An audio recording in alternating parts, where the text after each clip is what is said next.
chaleur. Il y a comme une sorte d'assoupissement général, mais je compte sur eux. Je suis sûr d'ailleurs qu'ils ne vont pas s'en laisser compter. Je vous les présente. Je commence par celui qui est le plus loin de moi. C'est Sylvain Rillon, le directeur général de l'AIS 35, l'association d'insertion sociale, qui accueille, c'est depuis 1966, les personnes qui sont à la rue, les sortants de prison également. Et donc, il y a un pôle socio-judiciaire qui prend en charge à la fois les victimes et les auteurs parmi les activités de l'association. À côté de lui, eh bien, il y a Camille Dormegny, qui est la directrice de France Victimes 44 à Nantes. Et elle va intervenir en compagnie du directeur du service pénal du service socio-judiciaire de l'ADS 44, Guillaume Jouy, pour une expérimentation extrêmement intéressante, puisque les deux associations se sont rapprochées sur un temps long pour mettre en place quelque chose d'assez inédit. À côté, Anne-Marie Fauvet, que vous avez entendu ce matin, qui nous vient du département de la Loire.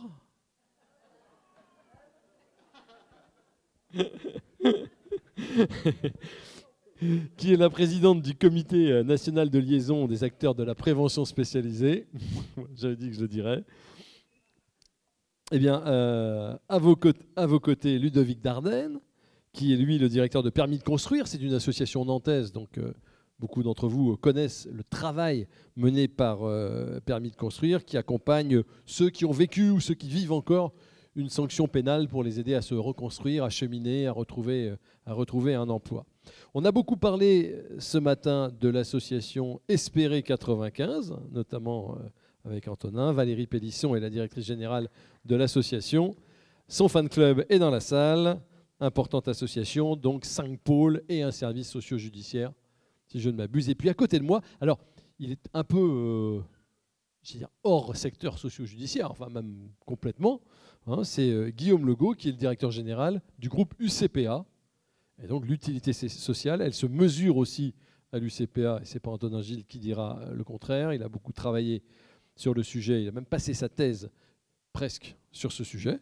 Voilà.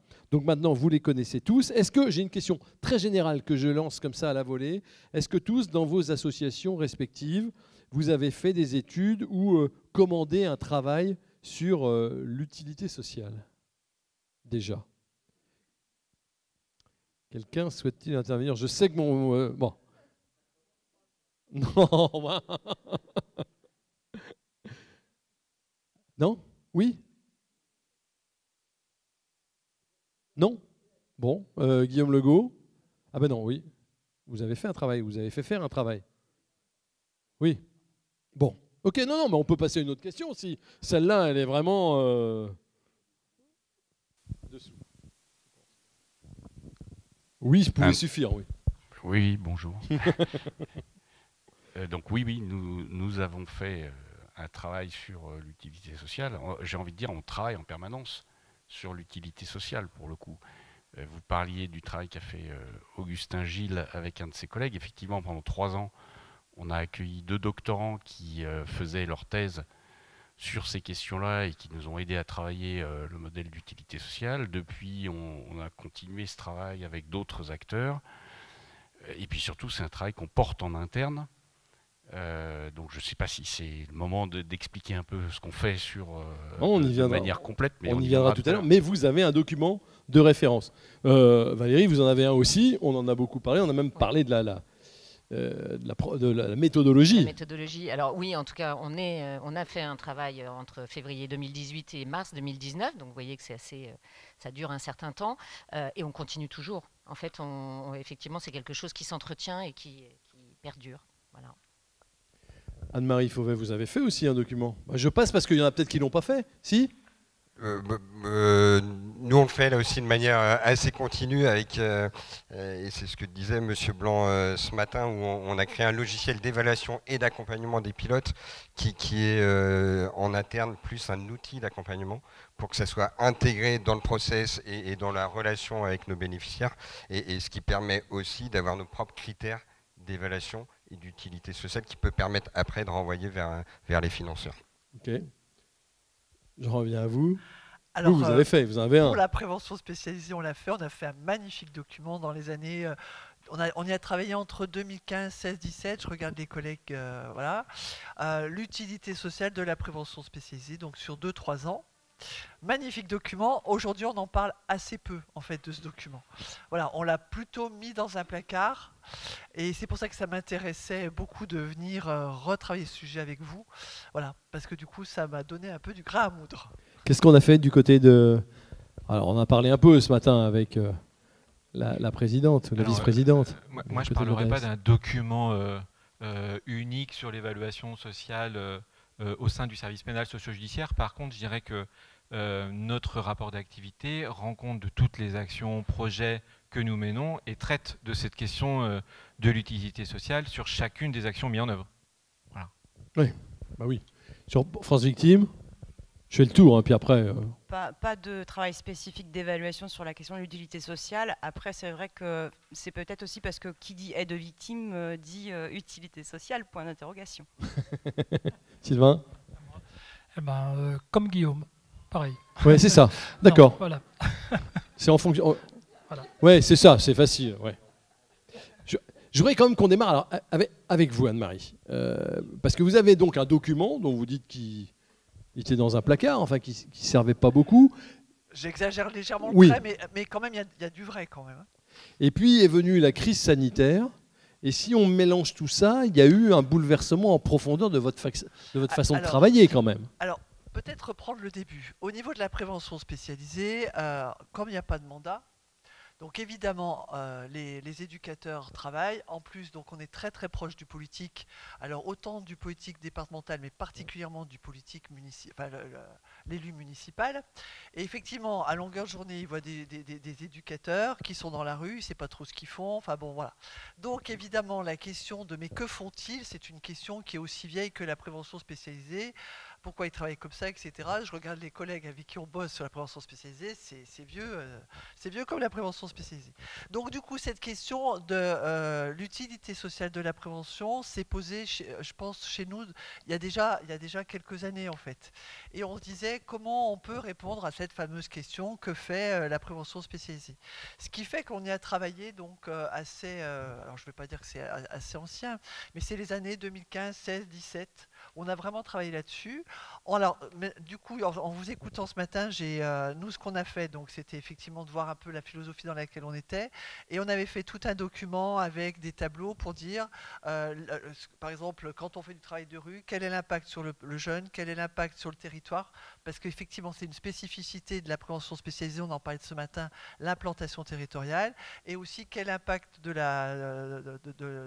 l'acte sur la société en général. Donc effectivement, j'ai bien compris ce matin qu'on était plutôt sur la mesure de l'impact et dans une pensée un peu plus linéaire. Mais c'est vrai qu'aujourd'hui, le document on l'a fait et puis finalement, on n'en a pas fait grand-chose au niveau des équipes. Par contre, et alors c'est pas tant la crise sanitaire, mais c'est plutôt comment la crise sanitaire a amplifié le phénomène en fait. Ce qui s'est passé, c'est qu'on fait ce document, on le range un peu, et puis en fait on a fait deux choses derrière. On a attaqué une recherche-action qui est nationale sur les coopérations socio-éducatives territoriales. Et on a fait cette recherche-action avec donc l'ANCT, politique de la ville, ministère de politique de la ville, la protection de l'enfance, et puis le CIPDR, qu'on connaît bien avec Citoyen Justice, donc le comité interministériel prévention de la délinquance et de la radicalisation. Et justement, c'était la question de se dire comment on peut travailler de façon différente sur les territoires. Et ça, un petit peu, quand on a eu ce débat ce matin, en fait, ça a bien rebrassé la totalité des sujets qu'on a abordés dans cette recherche. Donc on fait ce travail sur l'utilité sociale, on a le sentiment de ne pas en faire grand-chose, mais je pense qu'en fait on est surtout dans un process. On travaille sur les coopérations socio-éducatives territoriales, et puis effectivement, crise sanitaire.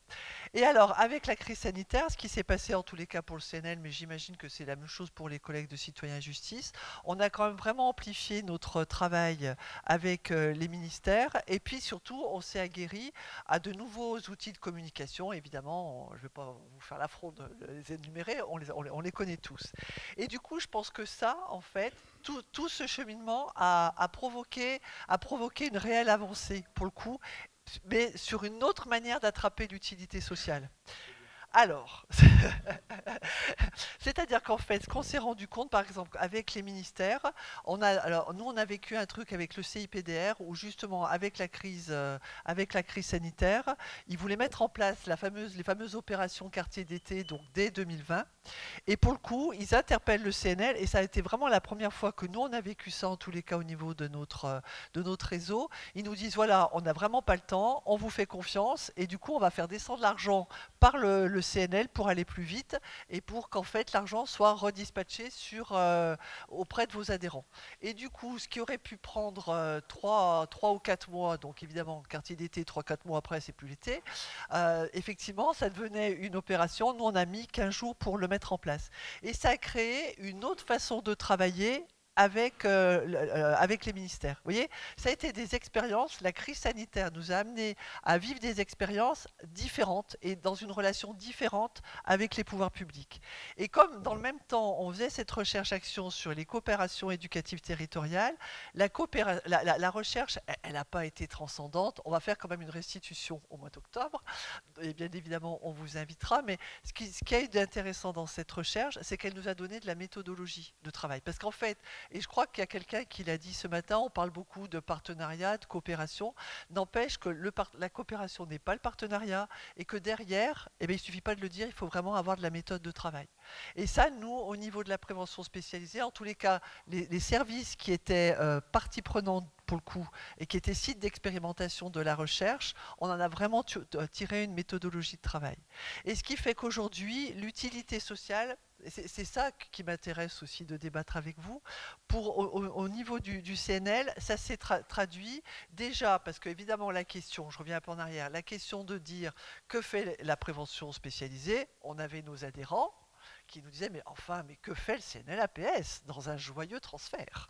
Voilà, et on avait ces mêmes questions. Et ce que ça a provoqué aussi au niveau du CNL-APS, dans notre organisation de réseau, toujours avec l'aide de la crise sanitaire, parce qu'on a perdu notre équipe de professionnels, on avait une toute petite équipe sur Paris, ils sont partis, et du coup, ça nous a obligés à travailler autrement. Donc, entre l'expérience qu'on faisait sur les services et l'expérience qu'on fait dans l'organisation, la nouvelle organisation du CNL, c'est le même process, en fait. Et ce qu'on en tire aujourd'hui, c'est qu'en fait, on amène là, parce que vous m'aviez invité, qu'on a réfléchi un petit peu avec les collègues du bureau, c'est de se dire, en fait, finalement, l'utilité sociale, c'est surtout la question de comment on fait faire avec les différentes parties prenantes avec lesquelles on travaille. Moi, je pense que c'est au-delà d'un document.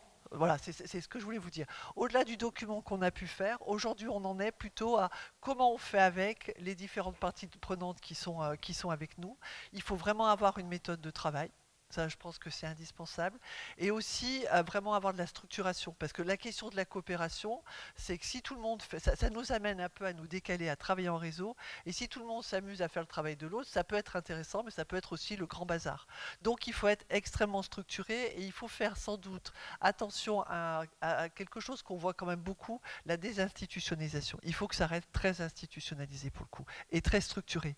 Donc, ce que je veux dire par là, c'est qu'en fait, nous, ce travail qui finalement a peu eu d'impact comme ça au niveau du CNL. Finalement, ça s'est mis en place dans le cadre d'un process, et tout ce qu'on a vécu après, ça nous a permis de travailler différemment. Et on le voit sur certains services de PREV qui commencent à travailler différemment avec leurs financeurs.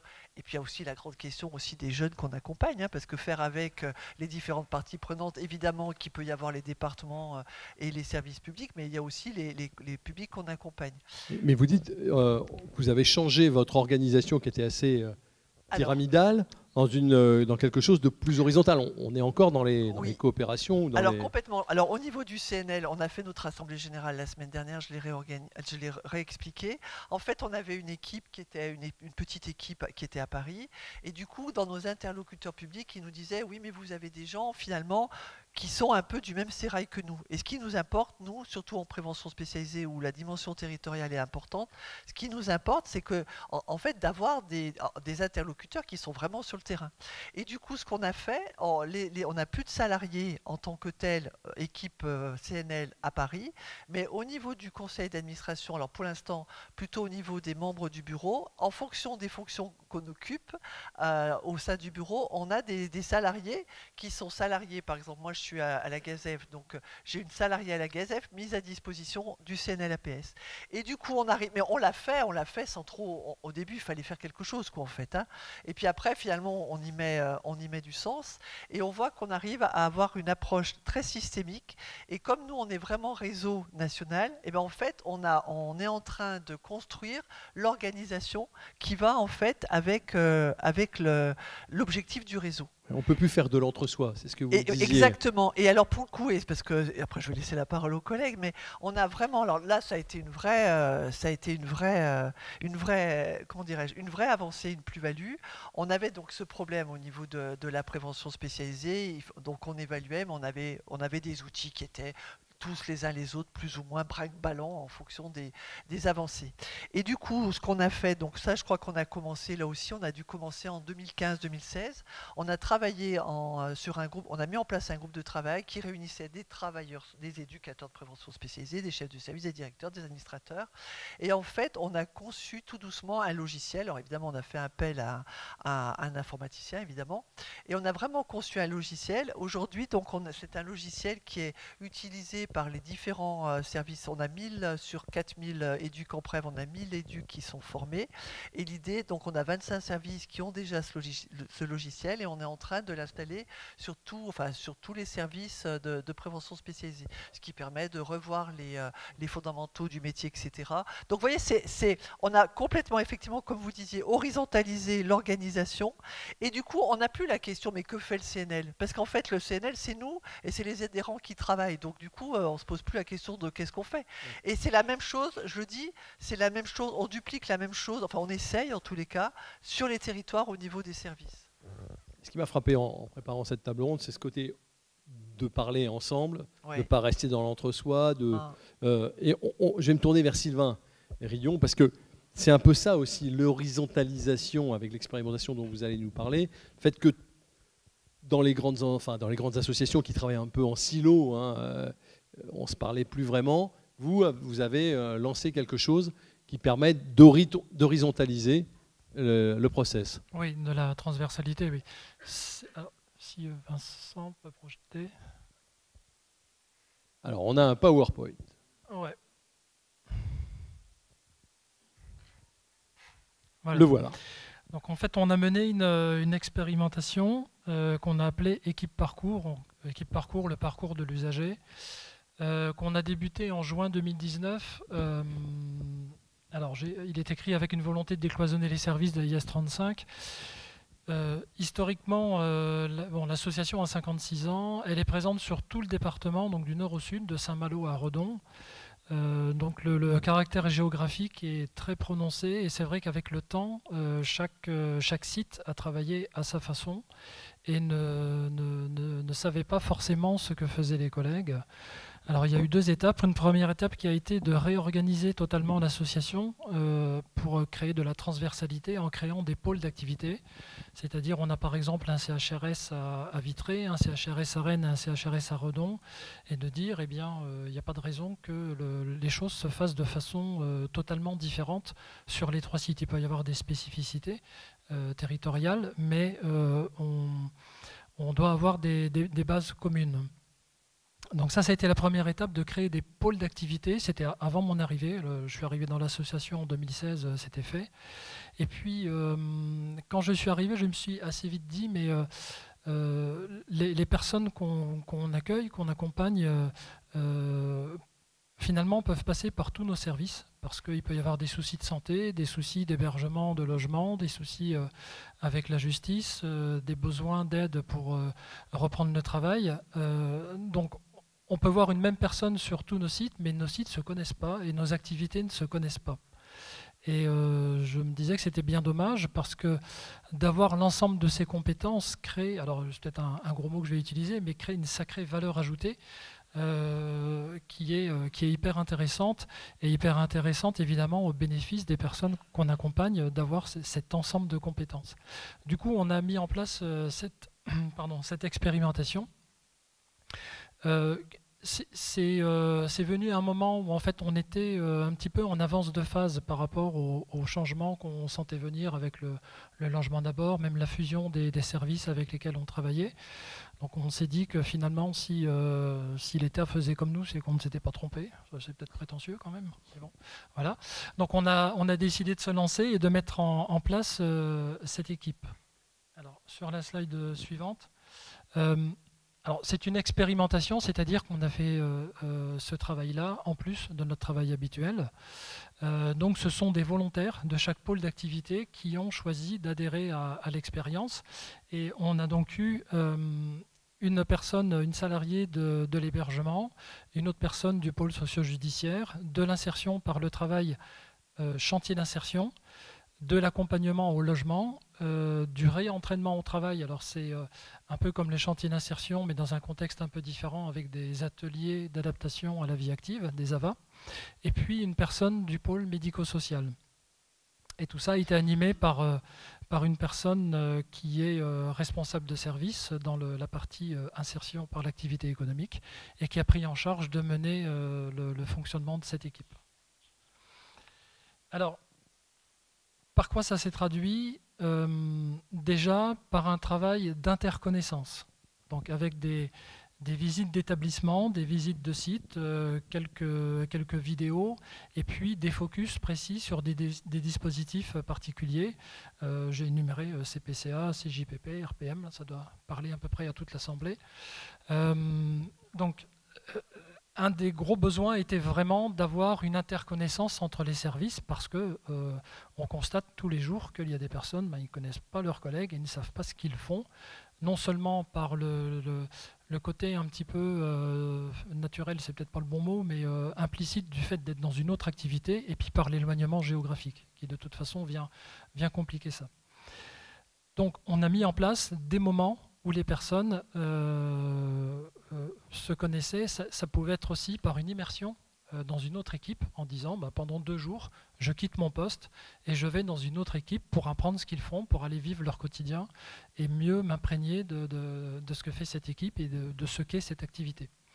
Ensuite, il y a la construction d'une base de données de fiches pratiques en se disant on peut être questionné à tout moment sur des points bien particuliers, spécialisés. Comme les personnes qu'on accompagne sont malheureusement pour elles multi-problèmes, si je peux le dire comme ça, on peut avoir des questions ou des besoins de connaissances qu'on ne va pas nous avoir sur le moment parce que ce n'est pas notre métier premier, notre spécialité première. Et il faut qu'on puisse se documenter. Et donc c'est la construction de cette base de données qui permet d'avoir toute une foule d'informations sur un ensemble de points spécialisés. Alors en cliquant normalement sur le fichier, on devrait pouvoir l'ouvrir. Voilà. Alors, j'ai mis un exemple, on peut juste parcourir, c'est sur 6 pages, donc je ne vais pas lire du tout, et c'est juste pour parcourir, mais c'est simplement avoir une fiche d'information pour quelqu'un qui ne sait pas comment faire un dépôt de plainte. Comment on fait les tenants, les aboutissants et toutes les informations qu'il est utile de savoir pour pas perdre de temps, pas faire de fausses manips et aller vraiment à l'essentiel et d'essayer de bien faire du premier coup. Donc on a créé tout un ensemble de fiches de ce type-là. J'en ai mis qu'une en exemple. Donc on avait créé aussi par exemple comment orienter une personne vers les ateliers d'adaptation à la vie active, donc avec tout ce qui est prescription et puis les éléments à bien regarder pour orienter la personne. Donc on a vu le dépôt de plainte, comment accéder à l'hébergement en CHRS ou en centre d'hébergement d'urgence, comment orienter vers une structure d'insertion par l'activité économique, contacter un centre médico-psychologique, faire une demande d'ASEL, d'aide sociale au logement, etc. Donc, ce sont des fiches pratico-pratiques, une base de données vers laquelle tous les salariés peuvent se référer, qui est amenée à être alimentée, à vivre, à être corrigée, parce que les choses évoluent, les réglementations évoluent, et donc de tenir ça à jour. Troisième point, c'est une base de données de réseau partenarial, parce que là également, on ne travaille pas tout seul dans notre coin, on a tout un réseau de partenaires et de confrères avec qui on est amené à travailler au quotidien, et on est vite perdu. Et donc, il est intéressant d'avoir une base de données qui permet de répertorier tous ces contacts-là. Donc, cette base de données, elle doit se trouver... Oui, il y a un exemple sur la diapo d'après.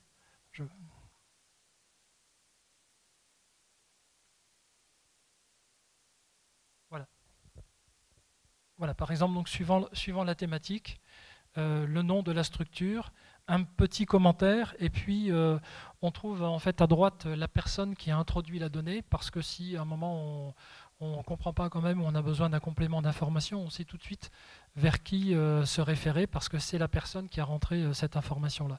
Donc là aussi, c'est pour avoir le plus rapidement possible l'ensemble des informations dont on a besoin pour pas perdre de temps et pas faire d'erreurs par rapport à ça.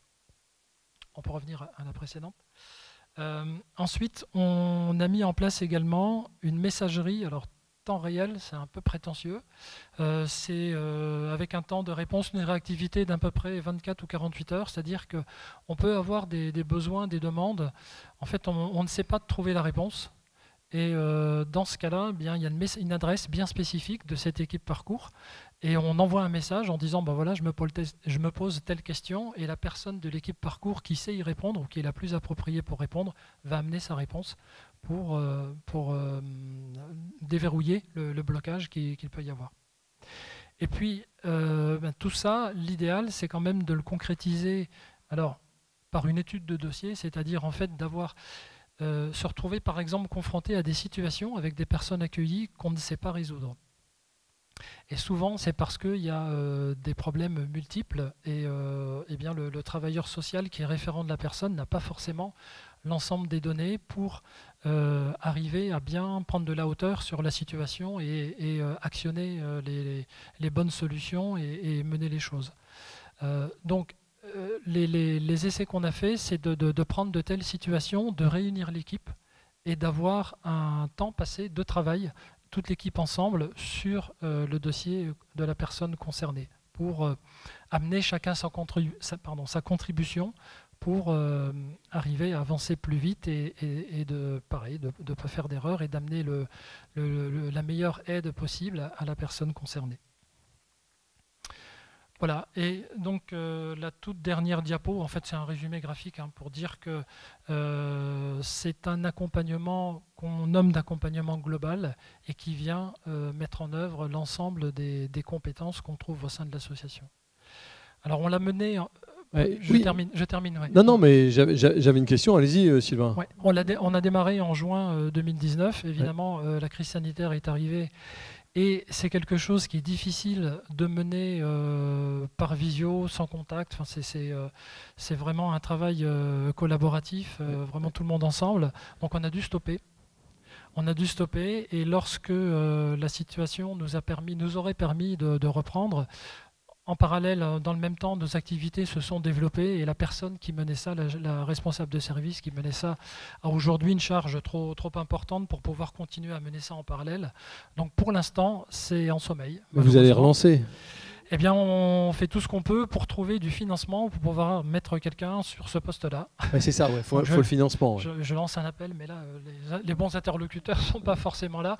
On vient de répondre, alors ce qui nous encourage, on vient de se positionner sur un appel à projet, ça marche, voilà, qui s'appelle Projet Coach, qui a dû démarrer, si je ne me trompe pas, près de Grenoble, mais je fais peut-être erreur, et qui consiste à avoir une personne au sein d'un CHRS qui va venir accompagner les référents sociaux pour les aider à accompagner les personnes accueillies vers le travail.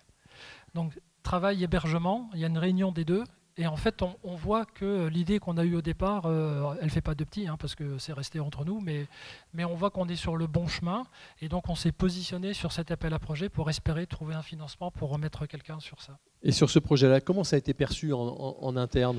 Alors, très Vous bien. avez senti qu'il y avait une vraie appétence pour oui. cette transversalité? Quand on a dû stopper à cause de la crise sanitaire et que le contexte a permis d'envisager de redémarrer, les salariés qui y étaient impatients de redémarrer, mais on n'a pas pu. Ouais. Bon, ça viendra. Oui, pardon, ça a été aussi présenté à nos partenaires qui l'ont très bien perçu. On a un CEPOM, ça doit parler à pas mal de monde, et on est en phase de devoir le réécrire. Donc le CEPOM, ça fixe nos objectifs et nos moyens pour 5 ans. Et l'idée a plu, et donc c'est la DRETS maintenant, la DETS, pardon, a dit, mais ça pourra être une des fiches actions de votre prochain CEPOM. Voilà. Valérie Pélisson, alors on va vous donner le micro. Il y en a deux, donc on peut faire circuler les deux. Il y en a un qui reste sur la table. Qui peut servir aussi. Vous aussi, c'est un peu le même principe d'association avec des pôles, 5 pôles. Oui. Comment vous travaillez? Est-ce que l'étude qui a été faite vous a fait changer aussi votre mode de fonctionnement? Oui, et encore une fois, je le redis, on continue à s'inspirer de ce qu'on a fait comme travail. Alors la démarche est très très intéressante, on l'a dit, parce qu'effectivement on travaille avec les personnes accueillies. Enfin, ces collèges sont, on appelait ça des co-chercheurs, qui effectivement nous aidaient à trouver une définition. Mais au-delà de la définition, parce que la définition, elle va être fluctuante d'abord, elle va bouger, elle va changer, elle va s'adapter.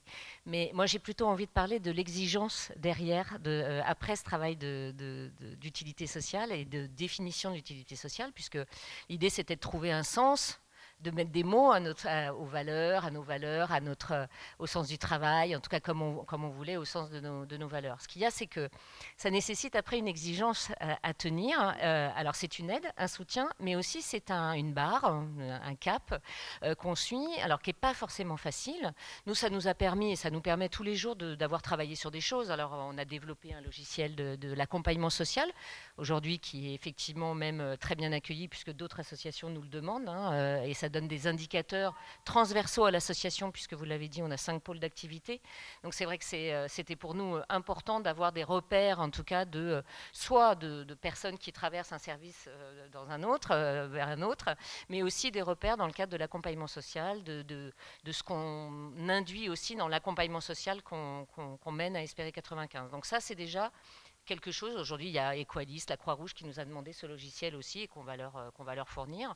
Donc, c'est des choses qui sont intéressantes et qui nous ont permis de travailler, en tout cas, sur un certain nombre d'indicateurs bien spécifiques sur lesquels on peut ressortir ce qu'on appelle l'analyse des valeurs. On peut ressortir un certain nombre de choses. Une commission citoyen qui est toujours maintenue, qui s'est maintenue un peu pendant le Covid, même si, effectivement, comme tout le monde, ça a été compliqué, mais qui participe à nos écrits, à notre conseil d'administration. Enfin, voilà, on leur a laissé une place beaucoup plus importante. Vous avez vu effectivement le document qu'a donné tout à l'heure, qu'a montré Augustin. Ça faisait partie du travail de l'évaluation sociale, de l'utilité sociale, pardon. Mais il y a eu tout un d'autres dossiers qui a été mis en place et sur lequel on s'appuie pour un certain nombre j'allais dire représentation, mais c'est un peu ça des fois auprès de nos financeurs pour démontrer ce qu'on fait au-delà des indicateurs classiques. Bon, la demi-journée d'intégration, on l'a fait aussi pour les salariés parce qu'on s'est rendu compte que c'était important aussi que les gens comprennent qu'ils fassent partie d'une association et pas que d'un pôle, parce que c'est aussi la difficulté.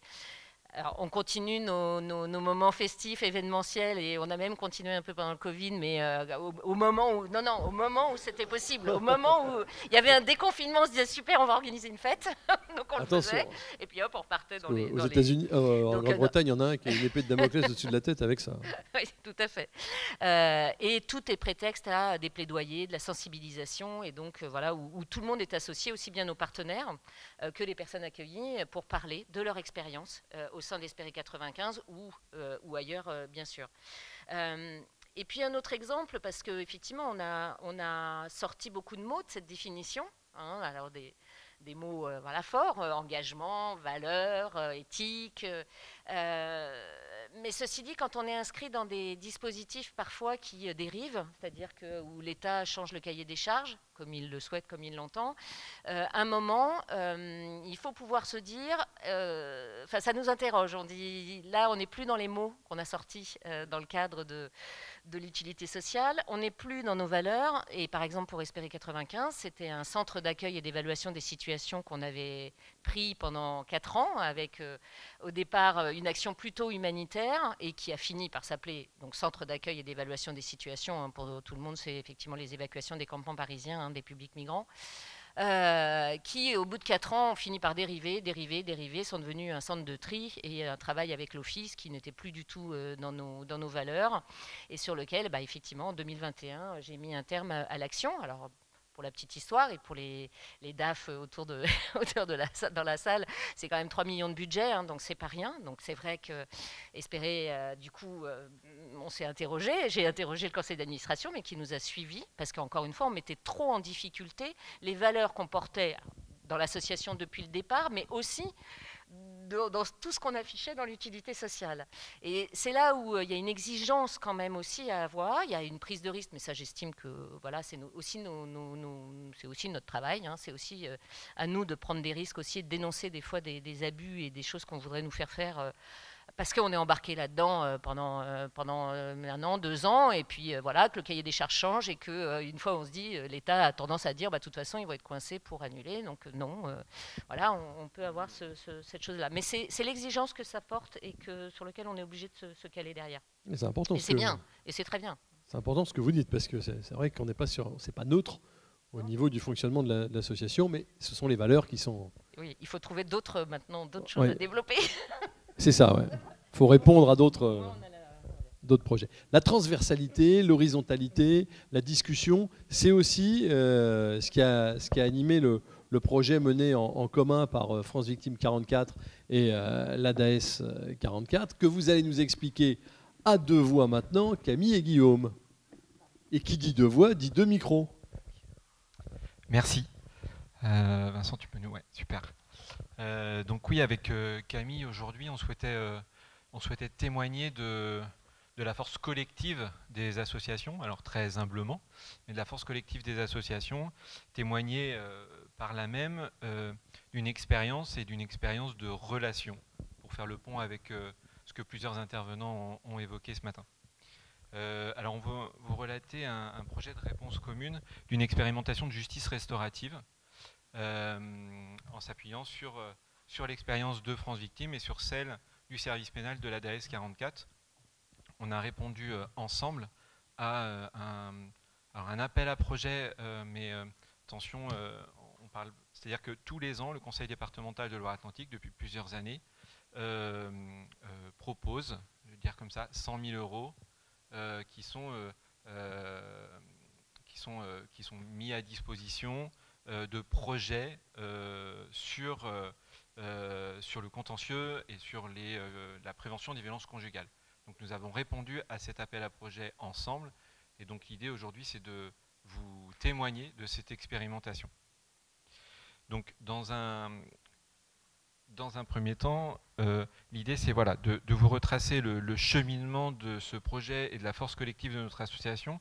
C'est vous dire, et je le disais juste avant, que ça s'appuie sur l'expérience de France Victimes auprès des victimes. France Victimes 44 Nantes intervient auprès des victimes de façon généraliste, mais notamment, et puis Camille pourra peut-être en dire un mot, auprès des victimes de violences conjugales. Et s'agissant du service pénal de l'ADAS 44, nous intervenons donc dans le cadre de mesures de contrôle judiciaire notamment, mais aussi dans le cadre des mesures alternatives de poursuite, auprès d'un public qui a commis des violences conjugales.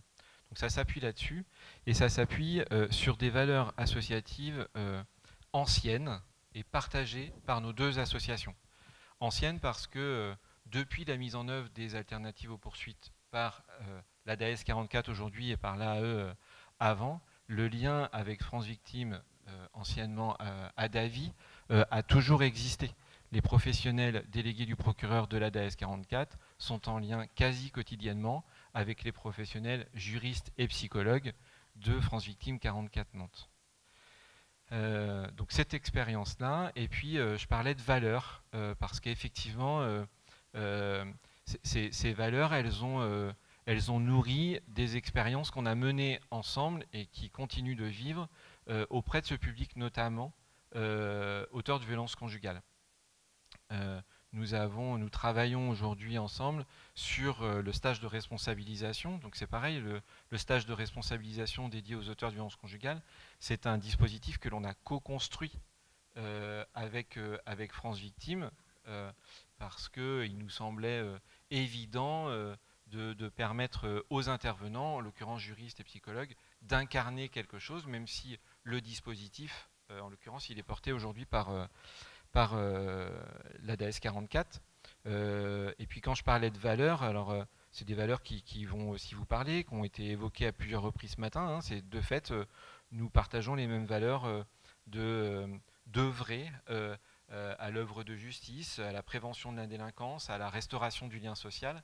Et ça, dans le cadre de tous les travaux que nous avons menés ensemble depuis plus de 10 ans maintenant, c'est quelque chose qui est à l'œuvre dans nos pratiques, à la fois auprès des équipes qui mettent en œuvre ces actions-là, mais tout autant dans les échanges qu'il peut y avoir entre nos conseils d'administration ou entre nos directions. Voilà, et puis peut-être pour en terminer avec cette introduction, vous dire que ces expériences-là nous ont amenés en 2018, lorsqu'on a eu connaissance donc, de cette possibilité de soutien financier à des projets innovants, à nous interroger sur comment, sur la base de ces expériences-là, nous pourrions ensemble œuvrer à une première expérimentation de justice restaurative. Et donc l'idée là, c'est justement de revenir un peu plus concrètement sur cette expérimentation. En effet, et c'était pas gagné parce que l'appel à projet dont parle Guillaume, donc c'était le premier hein, en 2018, lancé par le conseil départemental, c'était quand même dans le cadre de la lutte contre les violences faites aux femmes. Et vous qui travaillez pour beaucoup dans le milieu socio-judiciaire et sur la prise en charge des auteurs, vous avez bien conscience que lorsqu'on lance un projet en fait de justice restaurative et de rencontre, on va le détailler, entre des personnes victimes et des personnes auteurs dans le cadre des violences conjugales, ça ne va pas forcément de soi pour ces institutions. Là. La justice restaurative en France, elle est assez récente, toute récente, hein, puisque c'est une loi de 2014 qui permet sa mise en place et qu'il a fallu attendre en fait 2017 pour avoir une circulaire d'application. Il se trouve que c'est une notion, une expérimentation mieux connue dans d'autres pays, anglo-saxons, Belgique, Canada, et dans laquelle s'est emparée l'INAVEM à l'époque. En tous les cas, France Victimes, notre fédération, il y a en lien avec le service pénitentiaire d'insertion et de probation, dès 2010, donc avant même la loi, en expérimentant des rencontres détenus victimes, donc en milieu carcéral à Poissy. Et c'est vrai que c'est quelque chose qui nous a toujours intéressés et de fait, on était présents avec Guillaume à cette réunion du département et comme on travaille ensemble, comme l'a dit Guillaume, notamment dans le cadre des stages auteurs de violences conjugales, on s'est dit tentons cela. Alors ensuite, la diapo qu'on vous propose, c'est pour illustrer concrètement nos engagements réciproques à l'élaboration du projet et notamment en amont du projet. C'est vous dire que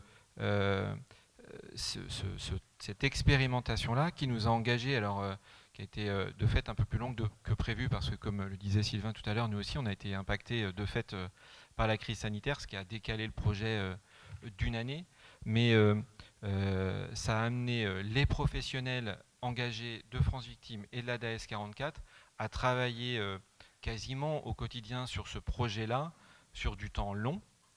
Donc de fait, voilà, des professionnels qui interviennent quotidiennement auprès des victimes, juristes et psychologues, et des professionnels de l'ADAS 44 dont les missions principales s'exercent prioritairement auprès du public auteur. Donc on vous a détaillé ça pour se rendre compte du volume, parce que c'est vrai que ce projet-là, mais j'ai envie de dire comme tout projet hein, d'associations qui travaillent en commun, représente un temps conséquent dédiés au partage d'expériences et d'acculturation avant de se projeter sur l'extérieur. Parce que suite à ce travail en groupe projet pour construire ensemble avec des racines, j'ai envie de dire, différentes pour construire ensemble un projet, et bien ensuite on a pu se projeter vers l'extérieur pour aller communiquer notre projet sur l'extérieur, notamment à des fins de recrutement des personnes qui allaient pouvoir participer à ces rencontres condamnées victimes. Donc comme vous l'avez sur le document, on a notamment travaillé à un conventionnement avec le procureur de la République, mais ensuite on a aussi été rencontrer les professionnels du SPIP 44, on a été rencontrer les intervenantes sociales de la gendarmerie, les cadres EDS du conseil départemental, et enfin les professionnels de la DAS 44, mais qui interviennent sur le champ de la protection de l'enfance. Voilà. Donc voilà, ce slide-là pour vous détailler l'ampleur du temps partenarial sur un projet comme celui-ci.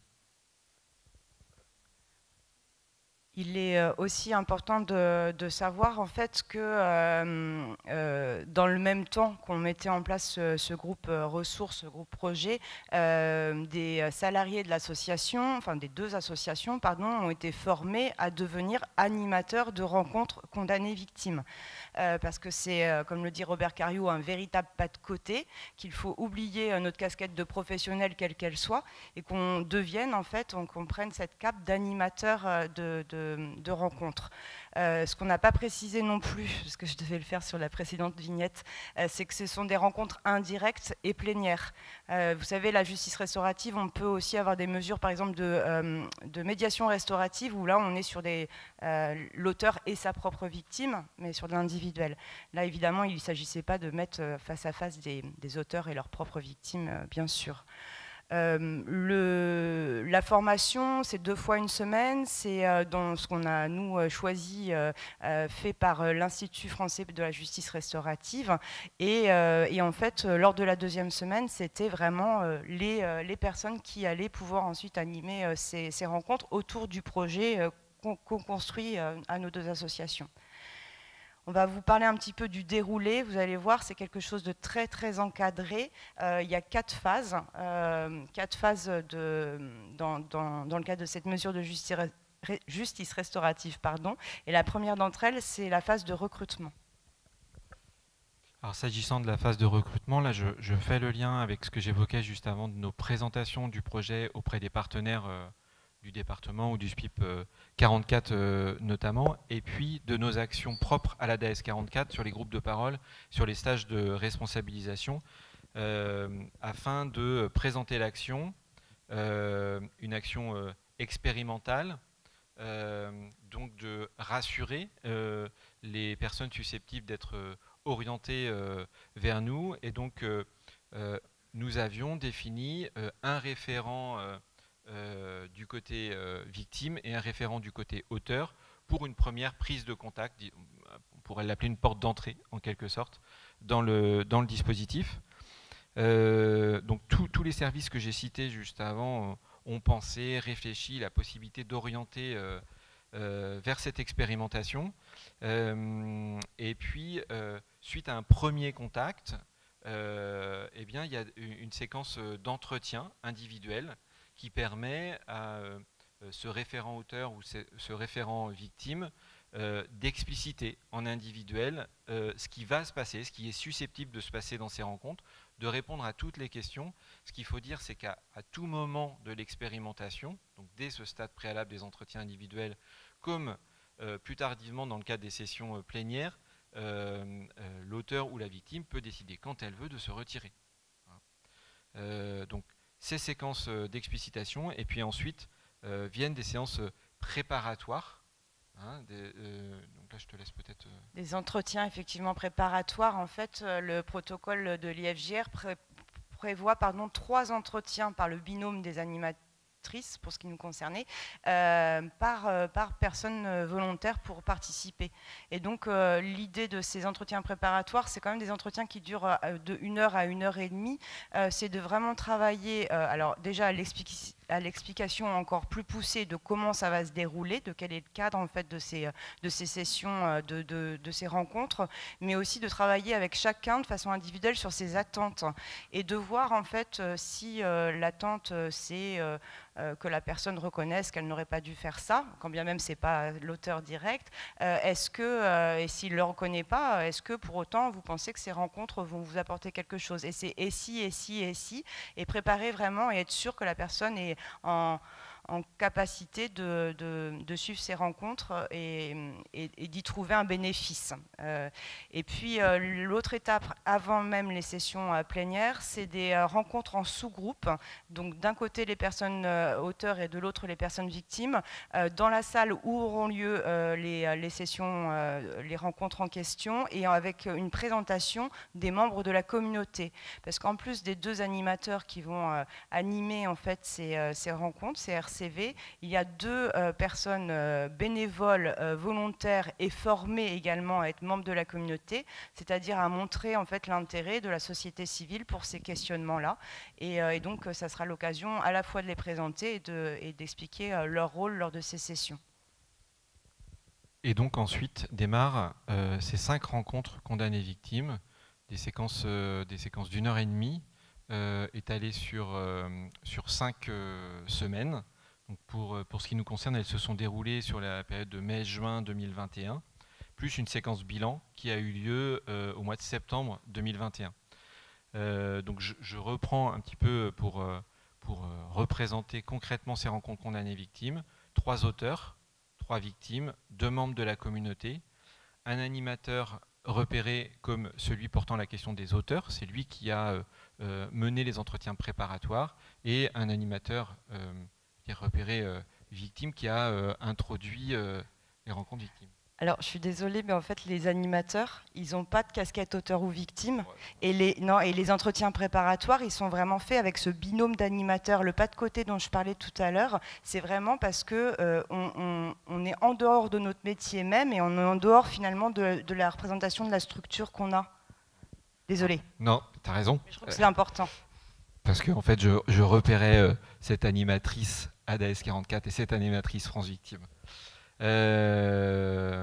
Donc voilà, et vous dire que, parce qu'on en arrive au bilan de cette expérimentation qu'on a fait ensuite avec ce groupe projet, et qui est un bilan pour nous réussi, réussi sur la base des retours de ce groupe d'auteurs et de ce groupe de victimes, qui, en revenant sur comment ils sont rentrés dans cette expérimentation et la manière dont ils en sortent, nous disent à quel point ils se sont sentis écoutés, respectés, qu'ils ont pu poser les questions qu'ils souhaitaient poser, qu'ils ont permis de mieux mesurer là où ils en étaient aujourd'hui, grâce aux discussions, aux élaborations qui ont pu être développées durant ces 5 rencontres, plus la séquence bilan, et qui, et je trouve que c'est un signe à souligner, nous disent aujourd'hui qu'ils sont prêts à témoigner de cette expérimentation positive-là, ce qui vient dire, me semble-t-il, quelque chose de ce qu'ils ont pu trouver de positif dans cette expérimentation. Alors, quid pour la suite maintenant? Est-ce que ça peut être prolongé? Alors on voit bien que c'est long, le temps de préparation, le temps des rencontres, on voit bien que la temporalité est longue. Qu'est-ce qui va se passer maintenant? Est-ce que vous allez poursuivre ce compagnonnage? En parlant des suites, il faut parler des freins à une telle expérimentation, à une telle pérennisation d'un dispositif. Le frein, il est financier. La justice restaurative, ça coûte cher, ça coûte très cher. Ce qui nous a permis de le mettre en place très clairement, c'est le soutien du conseil départemental dans le cadre de cette expérimentation. À défaut, ça n'était pas possible. C'est-à-dire que volontairement, on a mis en avant le temps partenarial consacré avec l'ensemble des professionnels mobilisés, le temps de formation. Les 100 000 € dont vous parliez tout à l'heure du conseil départemental ne sont pas uniquement affectés à cette opération-là. Oui, rassurez-moi. Une partie, ouais. Une partie seulement. Une petite partie seulement. Pour autant, c'est vrai que le groupe projet a été embarqué dans cette réussite de l'expérimentation, et nous avons réfléchi ensemble à renouveler l'expérimentation en ressollicitant un soutien du conseil départemental, mais pas que, aussi le ministère de la Justice. Oui, la ligne 101 du ministère de la Justice. Alors nous, on a obtenu 4 000 € en fait, pour la reproduction de cette expérimentation, mais aujourd'hui, c'est vrai qu'il faut attendre d'avoir le feu vert. Et donc, si feu vert il y a, cette expérimentation serait reproduite à partir de septembre 2022, avec des rencontres condamnées et victimes qui pourraient avoir lieu sur le premier trimestre 2023. Et si on revient au thème générique de notre journée, l'utilité sociale, en l'occurrence, sur votre expérimentation, vous la voyez comment et où ? En termes d'évaluation, on ne la voit pas en tous les cas au niveau du nombre, hein, puisque c'est pour 6 personnes. Par contre, en termes d'utilité sociale, de restauration du lien social, qui est quand même l'objectif premier de la justice restaurative, je pense que les propos tenus par les 6 personnes volontaires lors de la rencontre bilan prouve vraiment qu'il y avait un intérêt. Les membres de la communauté qui ont aussi en fait témoigné lors de la restitution de l'expérimentation ont aussi montré en fait que ce cadre sécurisant permettait des choses que ne permettent pas la justice pénale, puisque c'est pas non plus forcément son rôle. Ça dit quelque chose du cheminement des uns et des autres. Et puis peut-être pour compléter, il est bien évidemment hors de question pour nous aujourd'hui de dire que la justice restaurative permet de répondre à toutes les situations de violence conjugale. C'est certainement pas le propos. Par contre, pour nous qui mettons en œuvre des groupes de parole ou des stages de responsabilisation, ou qui intervenons dans le cadre de mesures de contrôle judiciaire, qui mettons en œuvre l'éviction du conjoint violent, ce qu'on peut en dire par contre, c'est que dans la boîte à outils qui doit nous permettre de lutter efficacement dans la lutte contre les violences au sein du couple, eh bien la justice restaurative a sa place. Oui, c'est très clair. Vous voulez réagir, Anne-Marie Il me semble que dans nos différentes expérimentations les uns des autres, je trouve que et ça permet de dépasser la question du document comme dans les placards ou pas. C'est finalement ce qui bouge, c'est la manière de faire qu'on a les uns les autres. Alors moi je suis aussi bien impliqué dans la justice restaurative au sein de mon association, et on voit bien qu'on est sur, ça se retrouve dans toutes les expériences, on est sur le faire ensemble. C'était le collègue de la Fonda qui dit ça. Effectivement, on crée du lien et on voit bien que de fait, on fait émerger l'utilité sociale. Et moi, ce que je voulais juste rajouter, que je n'ai pas dit tout à l'heure, ça permet aussi de se parler les uns les autres, et ça permet de rentrer en dialogue et de refaire du compromis, et donc de l'intérêt général. Moi, je crois que là, il y a quelque chose, parce qu'il y a ce qu'on fait, les processus qu'on lance, et moi, pour l'instant, je m'interroge beaucoup sur comment, par exemple, développer les techniques d'intelligence collective. Parce qu'on voit bien, alors on travaille aussi sur la radicalisation, etc., qu'on est beaucoup dans des langage de sourds, y compris avec nos départements. Et du coup, comment on remet du dialogue, et je pense qu'en mettant en place du dialogue, ça fait des compromis, ça dépasse la logique de prestation de service. Et ça refait de l'intérêt général. Voilà, alors, le faire ensemble, le faire différemment, c'est aussi un peu le credo de votre voisin. Je crois que c'est ça, en fait, l'utilité sociale. C'est au-delà d'un document, c'est comment on change la manière de faire.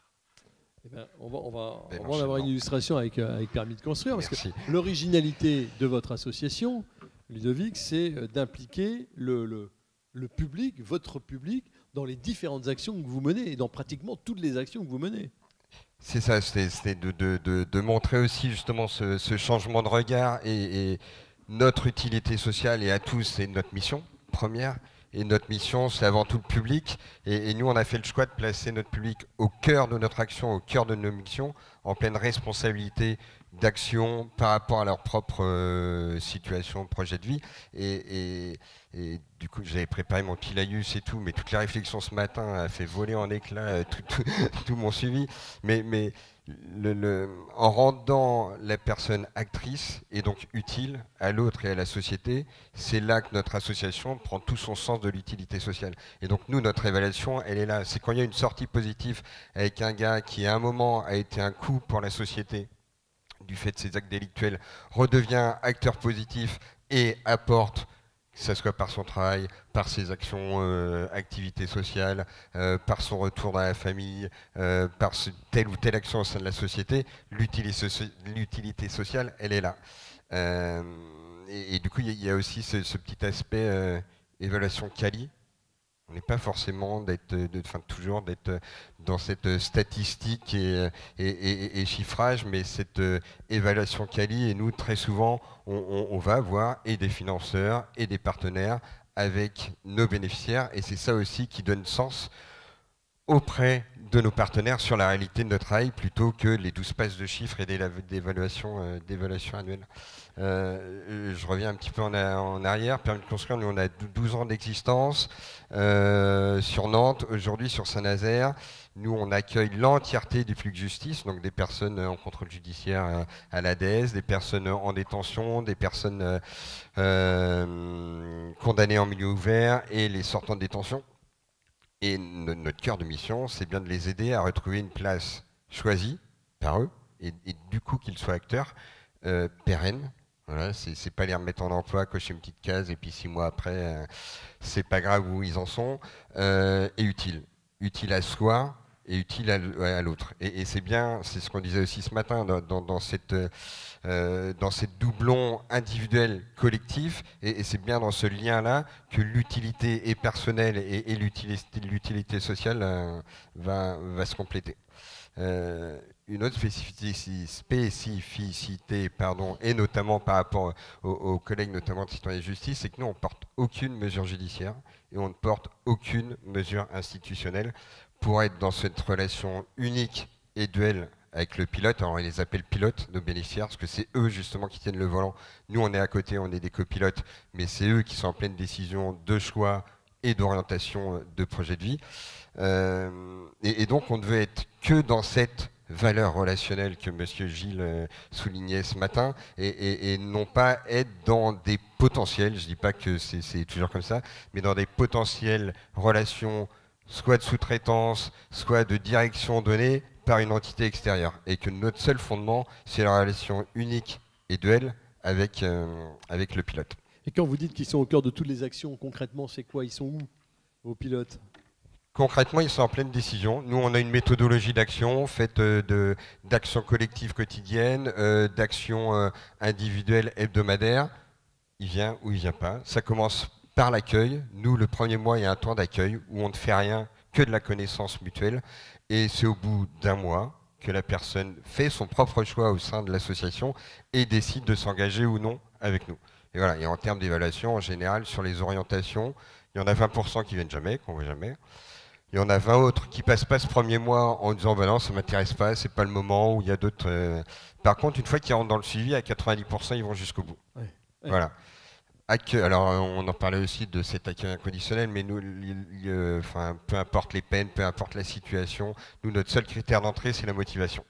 Tu as envie de te questionner sur toi, tu as envie de réfléchir, de prendre le temps que moi, voilà, jeune étudiant, j'ai pu perdre 1 an ou 2 pour essayer de trouver ma voie et de grandir. Et là, c'est un public qui n'a peut-être pas forcément eu aussi cette étape de se poser, de réfléchir sur soi, d'avoir cette ouverture sociale qui lui permette de découvrir autre chose que son propre vécu. Donc ça commence par là, par ce temps d'accueil qui est cette première prise de décision personnelle.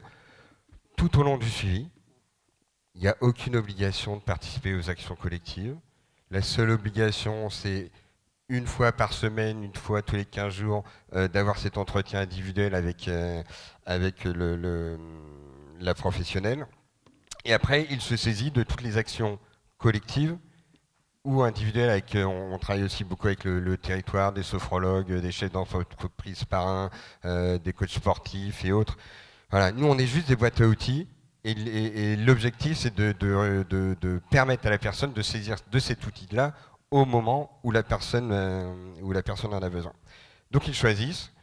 On ne fait pas de l'occupationnel. Donc là, ça rejoint aussi ce logiciel d'accompagnement qui est tout bêtement sur une interface et un calendrier. Voilà, avec nos actions.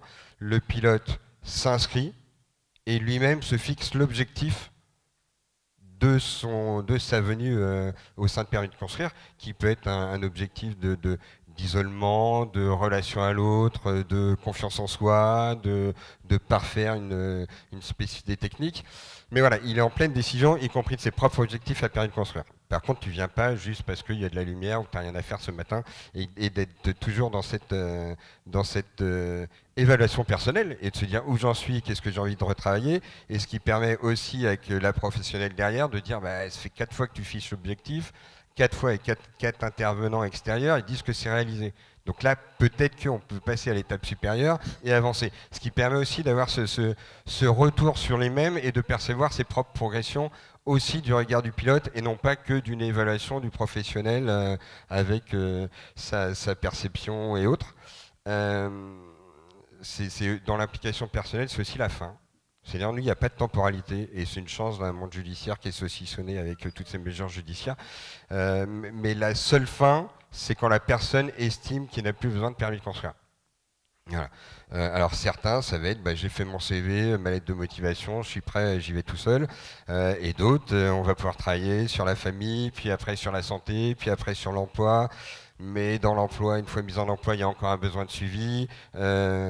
C'est au rythme de chacun, dans la temporalité de chacun, et il y a un administrateur qui souligne de manière un peu imagée, mais c'est en fait l'ado qui se dit j'ai plus besoin de mon soutien, merci papa, merci maman, mais je m'en vais, et que nous, notre rôle, et là aussi c'est en termes d'utilité d'évaluation, c'est quand on note cette évaluation, c'est-à-dire que l'intérêt c'est que nous on soit là aussi en coup de pouce quand la personne est partie, mais qu'il sait que potentiellement, à tout moment, il peut revenir vers nous quand il y a un petit écueil. Et rien que ça peut être sécurisant pour lui, et à mon sens et à mon humble avis, mais du coup, quand il part, il est dans cette posture positive, actrice, et qui donne tout sens à son utilité au sein de la société, pour une personne stigmatisée, exclue, enfin, on le connaît tous, et qui est le meilleur résultat pour nous en termes d'utilité sociale.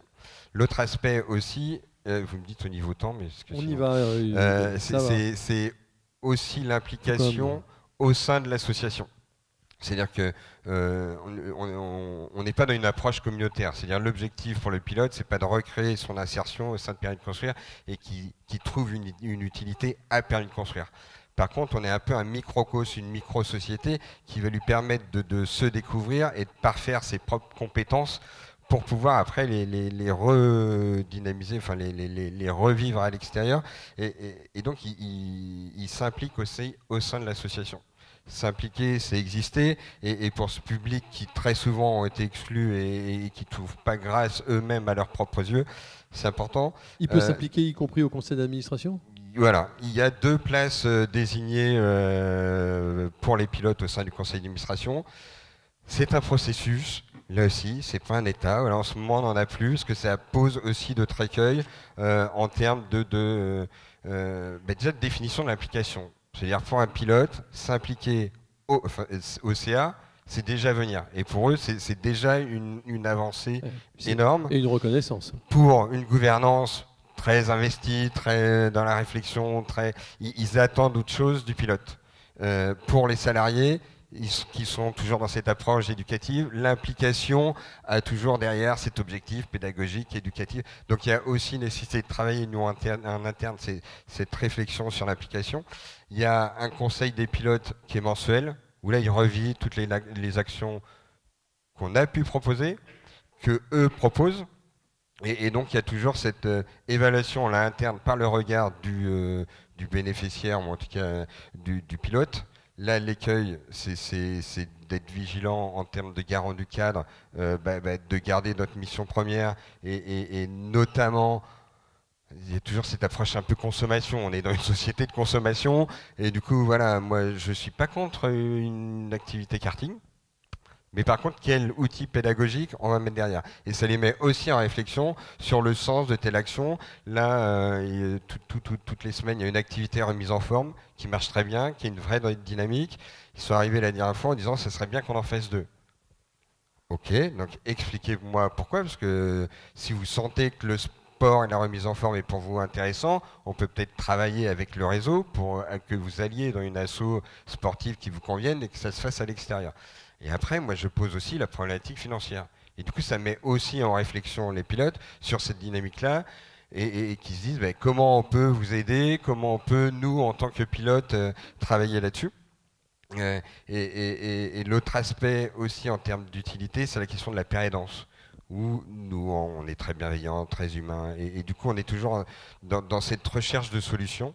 Et on s'est rendu compte, en fait, que, y compris en interne, et très souvent, sur certaines situations, le pilote pouvait être une solution pour un autre pilote. Voilà, sur la question d'un déménagement, sur la question d'un soutien moral, sur la question de garde de petits chats un week-end, enfin des trucs bêtes et méchants, mais qui peuvent polluer la dynamique éducative et sur lequel, dans une relation duel de pilote à pilote, on est dans une dynamique hyper intéressante. Donc là, on développe un service d'échange local en vision interne avec quels sont mes besoins, quels sont mes capacités d'agir. Et il y avait deux petites notions pour finir. C'était la question de la RSE que Stéphane disait avec les grands enjeux sociétaux. Enfin, moi, je trouve que c'est fondamental. Et au-delà de notre mission sociale, on a un vrai enjeu au niveau sociétal. Et on a engagé nous-mêmes en interne notre propre démarche RSE. Et c'est les pilotes, par leur implication au sein du groupe RSE, qui ont pu nous mettre en exergue, notamment ce cadre professionnalisant. Voilà, nous on est une asso structurée, professionnelle, mais on a encore du boulot sur un cadre professionnel sécurisant, y compris pour les salariés, en termes de locaux, en termes de risques psychosociaux. Et c'est les pilotes, en leur disant, mais vous voyez même plus où, dans quel endroit vous travaillez, quoi. Ben non, voilà, c'est nos locaux, ils sont comme ça et autres. Donc ça remet aussi dans cette dynamique-là.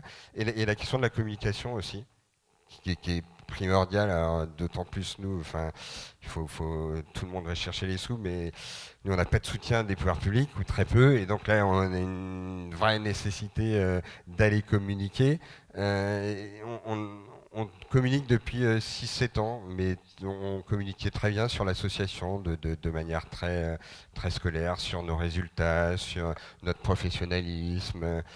Et on a changé de stratégie l'année dernière. C'était très dur en interne, notamment le point de vue éducatif et autres, où on a placé au centre de notre communication les pilotes.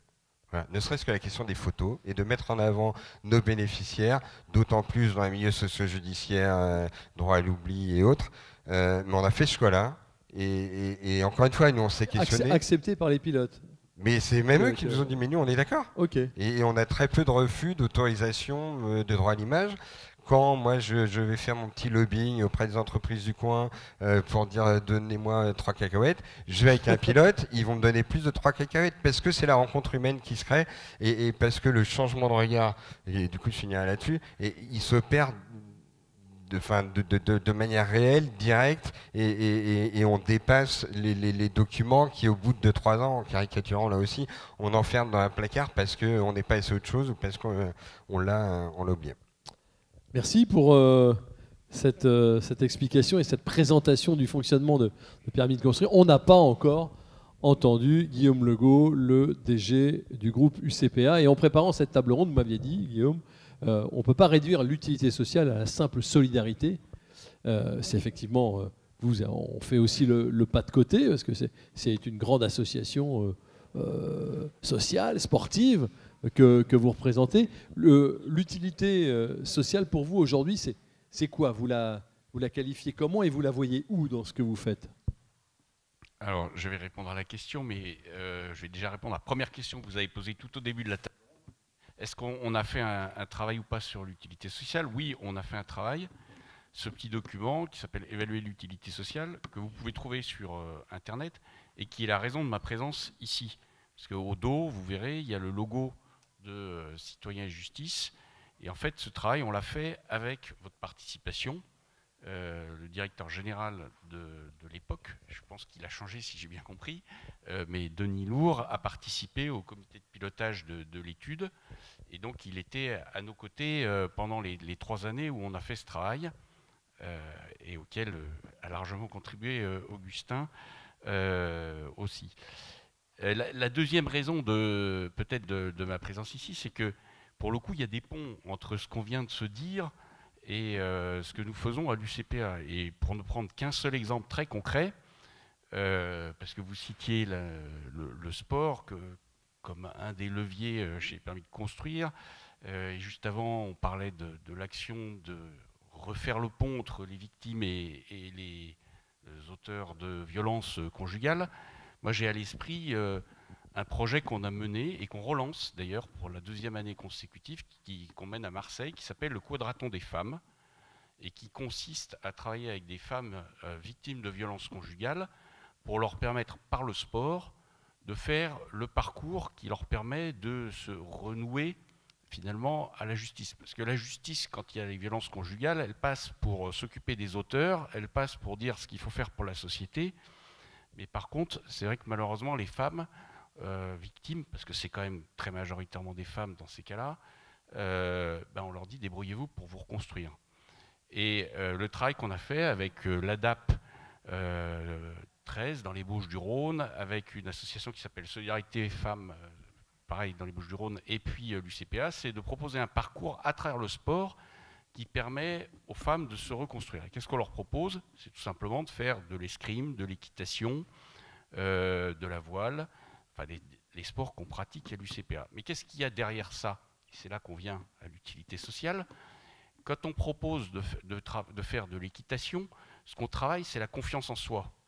Dans le rapport avec le cheval, la femme, elle va reconstruire confiance en elle, parce qu'elle retrouve un être vivant qui réagit, qui va s'ordonner à tout ce qu'elle va conduire, c'est ce qu'elle va faire avec l'animal, et qui va en même temps être, à la différence d'un être humain, assez docile, et finalement qui va aider à reconstruire la confiance. On fait d'ailleurs cette action-là de remobilisation par l'équitation avec les jeunes qui sont très désocialisés dans les quartiers ou les jeunes qui sont sortis du système scolaire.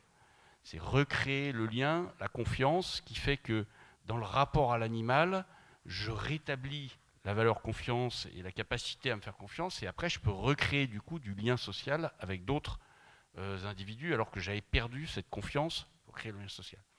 Et puis nos fameuses femmes du quadraton des femmes, on leur fait faire de la voile. Qu'est-ce que c'est la voile? C'est tenir le cap. Et c'est pas juste symbolique. Quand on dit ça, moi j'ai discuté avec des femmes, il y a un vrai témoignage profond, quoi. Elles sont conscientes qu'à la barre du bateau, c'est elles qui donnent le cap, qui tiennent le cap, et elles reconstruisent. À travers ça, ça vient les interpeller pour reconstruire un cap à sa vie. Il y a quelque chose qui est plus que de l'ordre de la symbolique dans cette démarche-là. Voilà. Et ça, c'est ça qui nous intéresse, nous, à l'UCPA, c'est comment, à travers le sport, on a effectivement la possibilité de créer du lien, de transformer les gens, puisqu'on fait du sport éducatif, et donc à travers l'éducation, on vient aussi transformer les gens, et finalement contribuer à faire en sorte que notre société évolue un petit peu. Alors, pourquoi on a fait ce travail sur l'utilité sociale? C'est parce que finalement, tout ce que je vous raconte là, c'est bien sympathique. Et en même temps, quand moi je suis arrivé à l'UCPA, j'ai demandé qu'est-ce qui fait que justement cette expérience de l'UCPA, elle a cet impact-là. Elle a cette capacité à transformer l'humain et créer du social.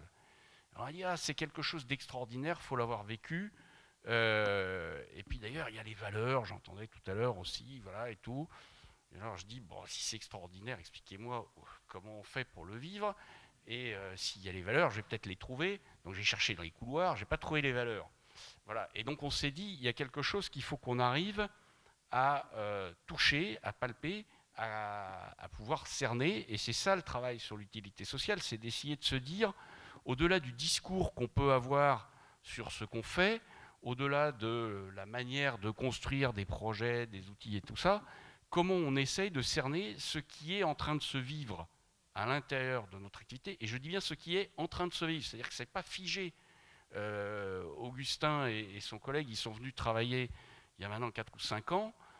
Depuis, ça chemine, ça évolue. Et avant eux, il y avait eu tout un historique. L'origine de l'UCPA, ça a été créé au départ sous l'impulsion de l'État qui s'est dit il faut récupérer ces associations qui, après-guerre, ont fait des choses pour l'engagement des jeunes autour du sport. Et donc on était presque au départ avec une association qui était un peu un outil technique au service de l'État pour créer du lien avec les associations sportives et les associations d'éducation populaire. Et puis au fil du temps, l'UCPA a dû assumer son autonomie économique et donc elle s'est transformée, mais elle s'est aussi transformée dans son rapport à la société. Et donc il y a 4-5 ans, le travail qu'on a fait, il a pour le coup été celui, je pense, dont vous avez un peu parlé ce matin, si j'ai bien compris, parce que vous avez un peu abordé les questions de méthode, mais une méthode très simple qui a consisté à demander à toutes les parties prenantes de l'UCPA d'exprimer ce qu'elles expérimentaient en termes d'utilité sociale et petit à petit d'essayer de retisser le lien entre tous ces acteurs-là.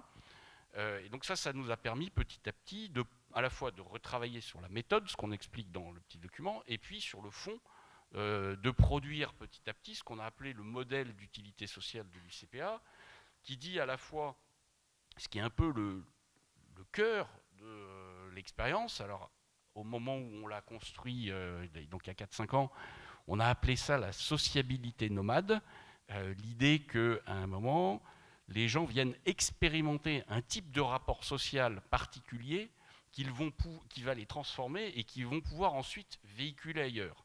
Et qu'est-ce qu'il y a de particulier dans ce type de rapport? Il y a quelque chose de très fort à l'UCPA, c'est l'authenticité.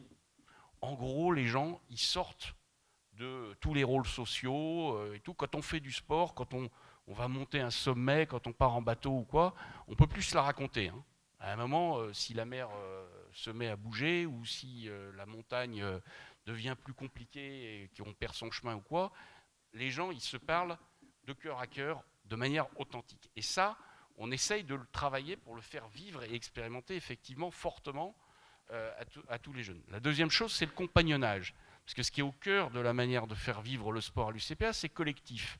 Et du coup, c'est dans le rapport de coopération, de solidarité, d'entraide avec les autres qu'on va construire quelque chose autour du lien social. Et puis, il y a une mixité de public en même temps. C'est aussi ça qui fait la richesse de l'expérience. Il y a une grande pluralité, moi je préfère le mot pluralité que mixité, des personnes qui viennent à l'UCPA. On a 56% de public aidé, mais on a des gens qui viennent de un peu tous les coins de France, voire même de différents pays, et qui de toutes sortes de milieux culturels, évidemment, beaucoup de milieux économiques différents, même si c'est toujours compliqué le croisement des milieux économiques à réaliser, parce que les gens n'ont pas forcément accès au même type de séjour. Mais cette mixité, pour le coup, on peut l'illustrer, c'est une petite anecdote, hein, mais le collègue d'Augustin Felipe qui travaillait à l'UCPA, il a fait l'expérience d'une semaine de stage dans un centre vacances à l'UCPA, et donc il a vécu le collectif, parce qu'on dort en chambre collective à l'UCPA, et il dormait avec un militaire. Bon, et un jeune militaire, voilà, qui était venu passer ses vacances à l'UCPA. Sauf que lui, il est chilien, Felipe, et qu'un militaire, il en a une certaine image.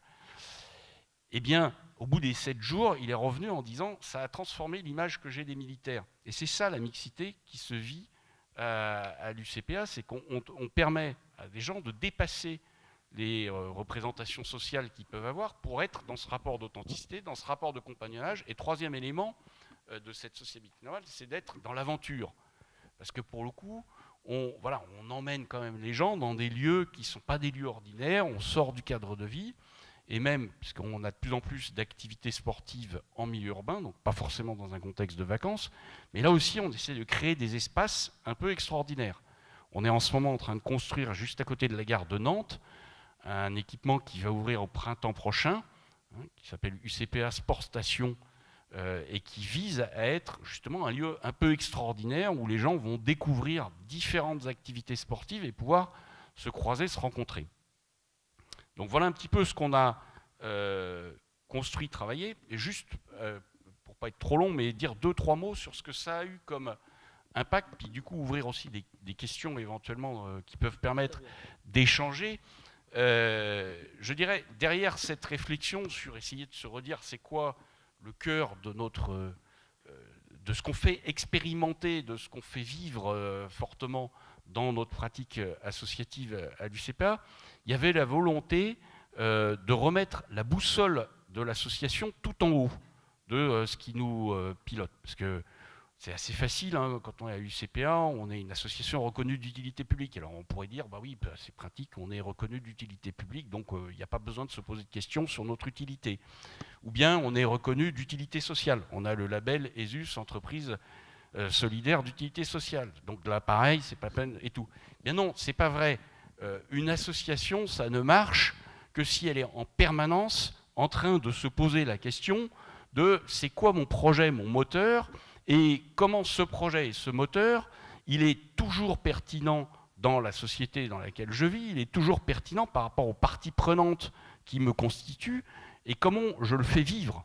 Voilà. Ce n'est pas possible d'avoir une association qui se poserait sur son objet social et qui dit, moi voilà, j'ai un objet social et maintenant je vais faire derrière fonctionner, alors pour certains, un modèle qui est lié à des financements publics, pour d'autres, comme nous, puisqu'on est un acteur associatif qui agit dans le marché, on n'est pas subventionné dans le marché, etc. Mais si on fait ça, on perd la substance associative même. Il va rester la carcasse, les statuts, le conseil d'administration, l'assemblée générale et tout ça, mais il n'y a plus rien d'associatif là-dedans. Le cœur du système, c'est le projet, et il faut qu'il vive, il faut qu'il se porte. Et pour faire ça dans une structure associative comme la nôtre, où il y a quand même du monde, hein, moi j'ai 12 000 personnes qui travaillent chaque année dans les activités à l'UCPA, on a 250 sites d'activité, on travaille en France, mais aussi dans 60 pays dans le monde.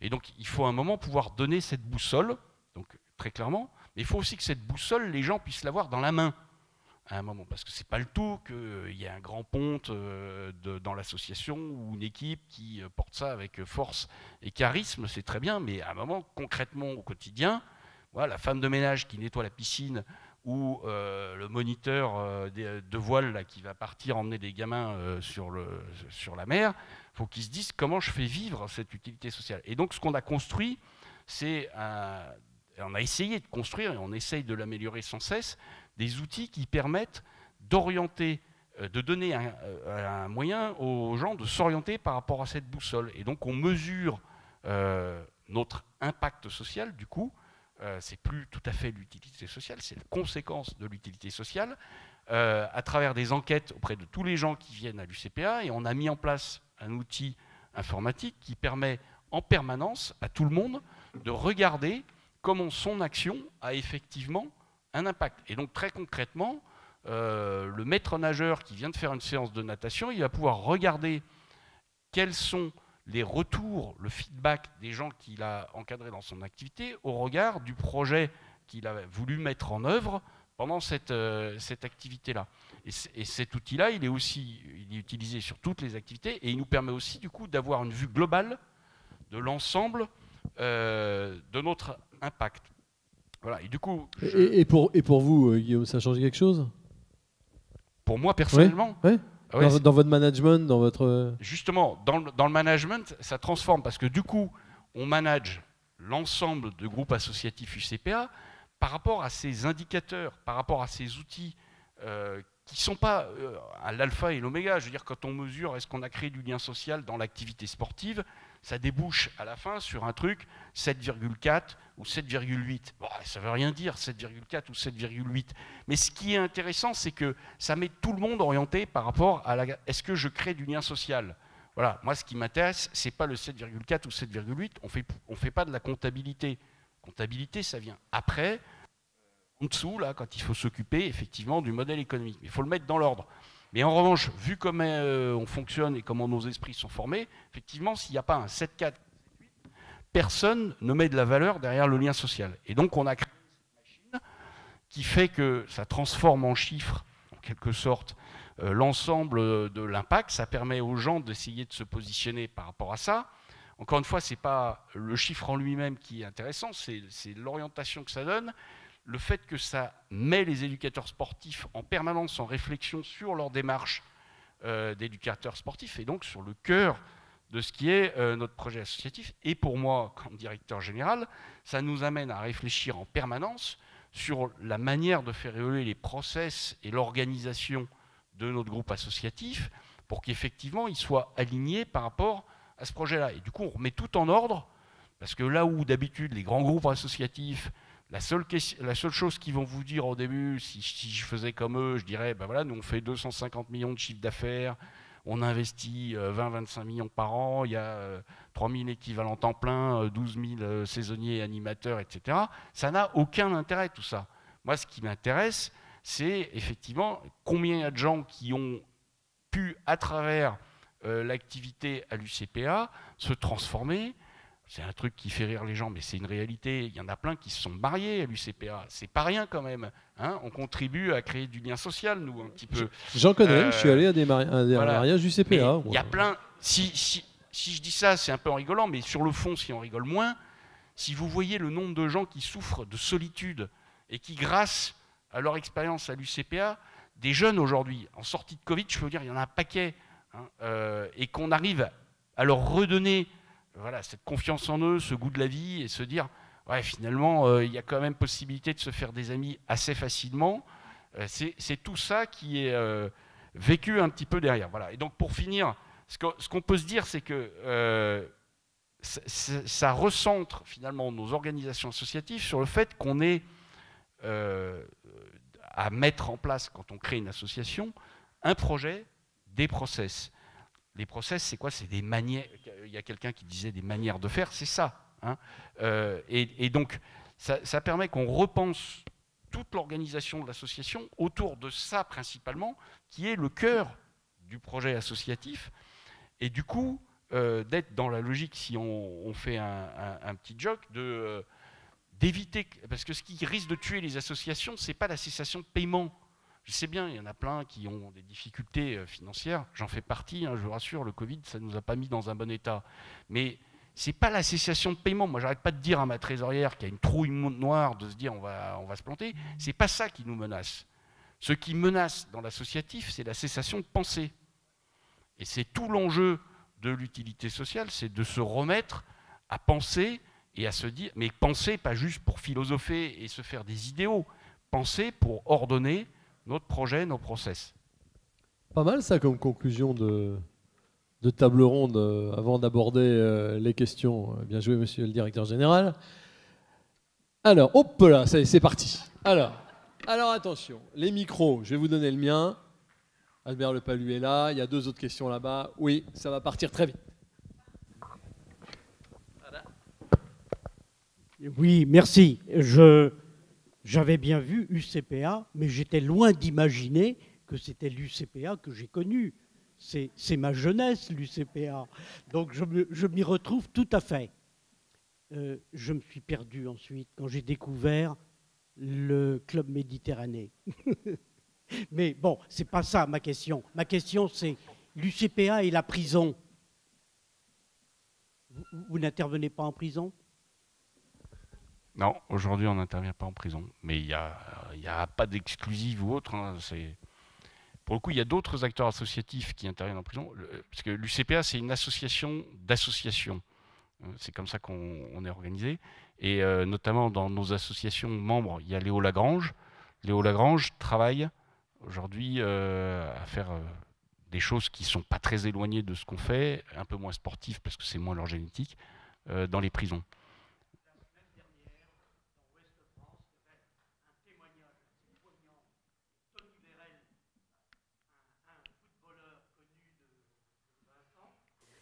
Qui a purgé 5 ans et qui expliquait comment le sport l'avait sauvé.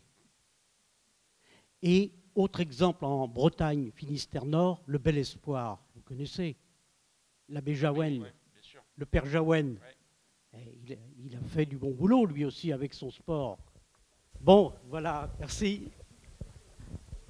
Madame, oui, j'ai vu là-haut, on n'a qu'un micro, on peut en mettre 2, oui. Vous êtes côte à côte, ça tombe bien. On vous passerait le micro. C'est sportif aussi le micro. Ça marche, c'est branché. Ouais.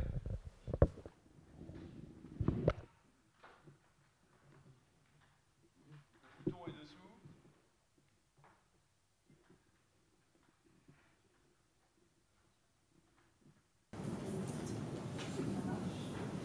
Non, ça ne marche pas. Non, ça marche. Je ne bouge plus. Donc, Anne-Laure Béat, directrice de l'année de la CGE. Donc, je trouve que c'est plus un témoignage qu'une question. Alors, je trouve que tout ce qui a été dit est vraiment passionnant. Alors, puisque M. Legault a parlé des femmes victimes de violences conjugales, donc je ne pouvais pas ne pas témoigner et rappeler l'utilité sociale de toutes les associations d'aide aux victimes qui œuvrent au quotidien justement pour la protection des femmes victimes de violences conjugales en lien avec les juridictions et qui œuvrent donc à la reconstruction après la phase judiciaire, à cette reconstruction. Voilà, ça c'était le premier point. Le deuxième point, je voulais vous faire part justement d'une expérience qui a été vécue par l'association AVDA CGE, qui a fait une convention mutualisée donc avec le SAGE du Mans et puis Médiation 49 autour d'une thématique qui n'est pas très glamour puisque c'est le RGPD. Et comment, sur une thématique où on va se l'avouer, hein, tout le monde va à reculons, où finalement de l'utilité sociale a émergé alors que contre toute attente personne ne s'y attendait. Et sur la base d'une obligation légale que l'on voulait, à laquelle on voulait se conformer, je vous avouerai que les réunions y allaient un peu reculons au démarrage. Une véritable dynamique s'est instaurée entre les trois associations par la prise de conscience dans un premier temps de l'importance de protéger les données personnelles des personnes que l'on accompagne, que ce soit des victimes ou des auteurs, parce que ce sont des données excessivement sensibles et qu'une fuite de données en la matière peut avoir des conséquences catastrophiques pour les personnes. Donc sur la base de cette prise de conscience, une véritable dynamique s'est instaurée entre les trois associations autour d'une valeur commune, alors d'une nouvelle valeur commune, là je vous l'avouerai parce qu'avant on n'y avait même pas pensé, mais autour d'une nouvelle valeur commune qui était vraiment de protéger les données personnelles des publics que l'on accueille. Et voilà, donc je voulais faire part de cette expérience parce que, contre toute attente, on a décidé de poursuivre en collectif le travail au-delà de l'accompagnement initialement proposé avec un DPO externalisé. Donc de continuer cet accompagnement, pas cet accompagnement, mais cette dynamique à l'issue de l'accompagnement, parce qu'à plusieurs, eh bien, on est plus fort, on a plus de matière grise, on fait part les uns et les autres des expériences dans le domaine, et surtout, pour le coup, on se sent vraiment utile, parce qu'on a vécu au sein du groupe une fuite des données. On a été accompagné justement et la force du collectif a permis à ce qu'on traverse cette épreuve, parce que c'est une véritable épreuve, ça je vous assure, qu'on la traverse et puis qu'on puisse la transcender et venir renforcer cette nouvelle valeur qui a émergé. Voilà, donc c'était pour témoigner que l'utilité sociale, parfois, elle arrive là où on n'entend pas du tout. Sur les données sensibles, je continue dans la même lancée que Madame Léa. Donc d'abord, je tiens à remercier parce que c'est grâce à elle que je suis invité à cette assemblée. Je remercie évidemment aussi vous qui avez présenté toutes ces interventions très intéressantes depuis ce matin. Je suis Cécile Duclos-Montaigne, je suis enseignante à l'Université catholique de Lyon et je suis déléguée à la protection des données auprès de Resocial, qui est une association qui accompagne depuis plusieurs années, certains la connaissent déjà, qui accompagne les associations d'abord sur les questions du numérique et bientôt sur les questions de protection des données personnelles. Donc, sur cette question-là que je voudrais vous interpeller, pour avoir votre lecture, est-ce que vous pensez aujourd'hui que cette question de protection des données qui concerne quand même toutes vos associations aujourd'hui peut être un élément important pour définir l'utilité sociale à partir de l'expérience qu'elle nous a partagée? Et selon vous, est-ce que ça peut être aussi un élément qui permet la consolidation ou le renouvellement des valeurs, la chaîne des valeurs au sein de vos différentes associations? Merci.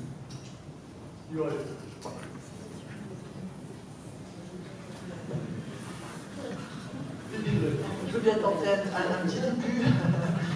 Moi, au sein de mon association, ça a eu effectivement le même effet positif que vous. Donc, ça a remis, en fait, ça a réavancé une réflexion sur les valeurs et aussi sur les questions de secret professionnel, partage d'informations, etc. Et c'est vrai que ça a eu ce mérite-là. Mais je ne peux pas aller bien plus loin que ce que vous en avez dit. Je ne sais pas, les collègues. Alors, je ne sais pas si je vais être agréable, mais je pense que là où il faut qu'on fasse attention, c'est de ne pas que l'utilité sociale ne devienne pas un fourre-tout, sans dire que la protection des données est un fourre-tout, hein, c'est pas ça, mais qu'on mette tout dans l'utilité sociale. Ce matin, on en parlait déjà un petit peu. Voilà, je pense qu'il y a quand même une vigilance à avoir. La protection des données, de toute façon, elle est nécessaire et elle nous est imposée aujourd'hui. Donc voilà, ça fait partie des choses qu'on doit mettre en place, sur lesquelles on doit être excessivement vigilant. Et je pense que c'est bien qu'à un moment, il y ait eu un peu de choses qui nous ont été imposées. On s'est mis aussi à plusieurs pour travailler là-dessus. Mais c'est des choses qui nous sont imposées aujourd'hui. L'utilité sociale, c'est pour moi autre chose. Il faut une vraie volonté de rentrer dans le processus, parce que, voilà, encore une fois, au départ, c'est un processus, et avoir envie d'associer pas mal toutes les parties prenantes autour d'une association ou d'une action ou de quelque chose pour travailler là-dessus et en dégager quelque chose. Donc, on n'est pas dans une obligation comme peut l'être la RGPD aujourd'hui. Voilà. Oui, merci. C'était un témoignage et puis peut-être une question sur cette utilité sociale, mais du côté effectivement du public, de notre public, qui pour moi, quand j'essaie de retrouver une dynamique de groupe avec d'autres collègues, on se dit souvent, on se complaît à dire que c'est eux qui nous payent. Et ça nous permet de recentrer un petit peu, effectivement, certaines frustrations, certaines digressions qu'on peut avoir. On a abordé bon nombre de documents, de recommandations, de préconisations qui viennent d'en haut. Et je voulais témoigner aussi de cette utilité sociale qui résulte souvent particulièrement en protection de l'enfance, des évaluations qui nous amènent à recueillir l'avis des usagers. Et je trouve qu'effectivement, cette utilité sociale, elle doit d'abord venir de là, de ce pourquoi on s'engage, de ce pourquoi on milite. Et pour répondre effectivement aussi, c'était juste à l'issue de ce que M. Legault disait, c'est même pas forcément dans la même temporalité, je suis d'accord avec vous, la médiation animale, comme vous le disiez, un cheval, un chien, que ce soit avec des gosses ou des adultes à reconstruire, on le voit tout de suite, le lien, on le voit on est spectateur de quelque chose de formidable, qui est un retour à l'humanité, quelque part à des émotions qui étaient cachées, qui étaient enfouies, et du bien-être, etc., etc. Mais aussi dans nos métiers socio-judiciaires, j'aurais envie de dire qu'on fait confiance à l'humain, particulièrement dans les stages, dans les responsabilisations, quelque chose d'une temporalité qui nous dépasse. Quand on tend une oreille, quand on tend une main, on sème des graines, on se présente utilement, socialement, revendiquant notre position de travailleurs sociaux, de juristes, de conseillers, de je ne sais quoi. Quel que soit le statut qu'on peut avoir, on est humain face à un humain qui est dans le besoin. Et cette utilité sociale, elle est effectivement dans la valeur du lien, mais on n'en récolte pas forcément les fruits. Et notre utilité sociale, je pense que c'est quand même difficilement évaluable et même commensurable ou transférable vis-à-vis des financeurs ou autres, même des politiques. Moi, j'aime bien être de terrain pour pouvoir incarner ce que mes collègues font au jour le jour, pour pouvoir remonter un petit peu, comme disait Coluche, faire remonter un petit peu la merde d'en bas pour qu'ils sentent la réalité de ce que peuvent vivre les gens. Qu'est-ce qu'un RSA, qu'est-ce qu'un euro pour vivre, etc. C'est là où on a notre utilité. On est une courroie de distribution et on ne récolte pas forcément les fruits de notre travail. Donc c'est là où notre engagement, et c'est presque paradoxal, je pense que M. Fiat pourra nous donner ça. Il nous l'a un peu sous-entendu tout à l'heure, mais qu'est-ce qu'on fait là, pour qui on bosse, qu'est-ce qui nous porte à ça, au plus profond de chacun de nous, et ça ne s'évalue pas, ça se travaille, qu'est-ce qui nous fait lever le matin pour aller chercher ces gens qui ont besoin d'aide et de se remettre sur le chemin. C'est là notre utilité sociale. On a entendu beaucoup de choses, je trouve qu'on n'a pas assez entendu et on n'a pas de témoignage de notre public pour nous dire effectivement, voilà, des questionnaires de satisfaction, des choses. Bon, c'est souvent difficile de demander à quelqu'un qui sort du PE, quand on l'a sorti de prison, est-ce que vous êtes satisfait de notre travail? Il nous mangerait dans la main, comme on dirait. Donc c'est difficile de faire ce pari-là. Je trouve que cette utilité sociale, on leur doit, pour leur montrer aussi notre engagement, qu'il y a des humains qui sont capables de se mettre au niveau d'autres humains et de les représenter ensuite à d'autres niveaux, etc. Et comme vous le disiez, je n'ai pas votre nom, monsieur l'animateur, qui le fait très bien d'ailleurs, ce côté transversal, ce côté, voilà, on est sur le même plan d'égalité, c'est-à-dire, comme disait monsieur Verlaine, je trouvais que ça relançait, ça sentait la loi 1901, ce que vous disiez. Vous savez, à l'époque, on créait des associations, on avait cette utilité sociale, parce que c'était nous, les citoyens, qui voyions les besoins de nos voisins, de nos pairs, et on se constituait en association et on allait chercher le pognon. Aujourd'hui, on a renversé ça, et je suis d'accord avec vous, on n'est pas que des prestataires, on n'est pas que on ne répond pas qu'à des cahiers des charges, on a avec nos équipes cette utilité sociale au fond du cœur, au fond des tripes, Il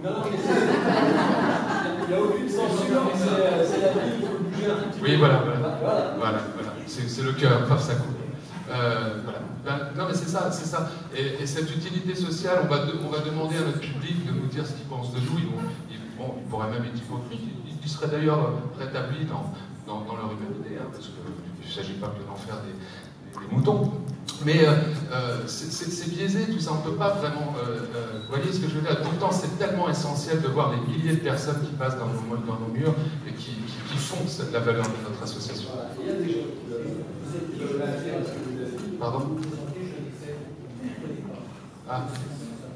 Oui, je dirige le service socio-judiciaire Anne de Réalise à Nancy. On aura l'occasion d'accueillir la commission présententielle en octobre. Et je dirige les services de protection de l'enfance et de la réparation pénale. Merci.